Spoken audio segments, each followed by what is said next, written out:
میں آپ کو ایک نوجوان کی بات سناؤں جس کو جوانی کے عالم میں اللہ نے اپنے محبوب صلی اللہ علیہ وسلم کی 100 مرتبہ سے زیادہ خواب میں زیارت نصیب فرمائی۔ ایک مرتبہ اس نے اپنے آپ کو دیکھا کہ وہ ایک بچے کی مانند ہے، اور نبی علیہ السلام جیسے باپ ہوتے ہیں، بڑے آدمی اس طرح ہیں، اور وہ بچے کی طرح نبی علیہ السلام کی جو ہے ران مبارک سے لپٹ گیا، اور اس کو محسوس ہو رہا ہے کہ اس کا دل خوب اللہ اللہ کر رہا ہے۔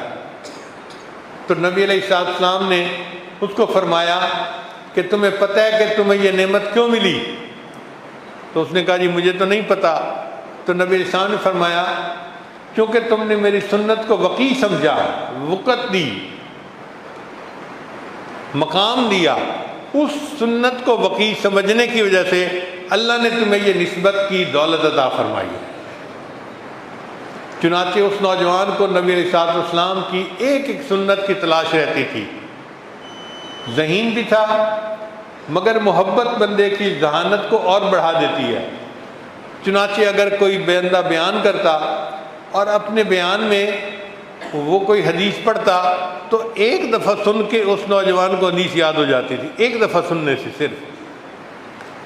اس نے سینکڑوں حدیث صرف اس طرح یاد کی کہ کسی محدث نے، کسی مقرر نے حدیث پڑھی، اس کو زبانی یاد ہو گئی۔ چنانچہ ہمارے استاد تھے شیخ ولی الدین صاحب، ان کے ہاں محفل ذکر ہوتی تھی۔ وہ نوجوان ان کی محفل ذکر میں شرکت کے لیے گیا تو شیخ صاحب ذکر سے پہلے کچھ تھوڑی دیر بیان فرماتے تھے۔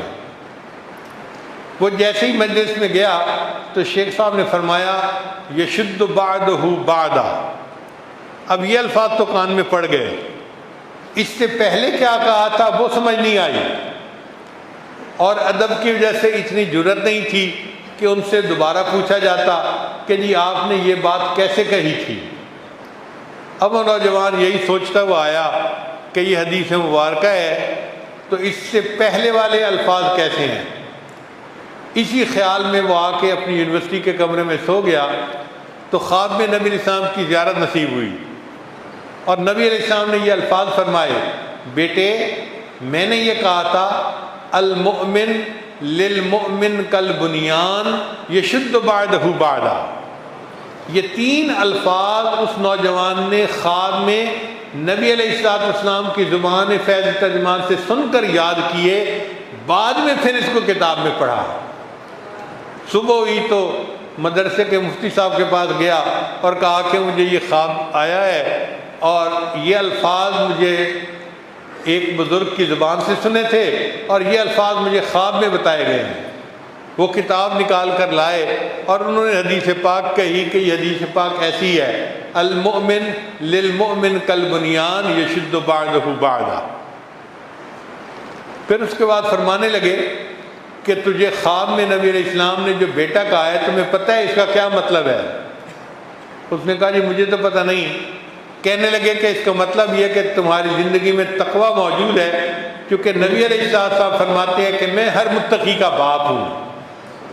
تو نبی علیہ السلام نے جو تمہیں بیٹا کہا ہے نا، یہ اس بات کی دلیل ہے کہ اللہ نے تمہاری زندگی میں تقویٰ عطا کیا ہے۔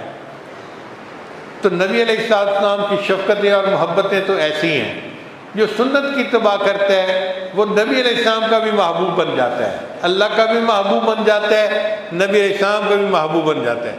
چنانچہ حضرت مرشد عالم رحمۃ اللہ نے لاہور کی ایک جگہ پر لوگوں کے سامنے یہ بات کہی نام لے کر کہ فلاں بندے کو تو 100 مرتبہ سے زیادہ نبی علیہ السلام کی زیارت نصیب ہو چکی ہے۔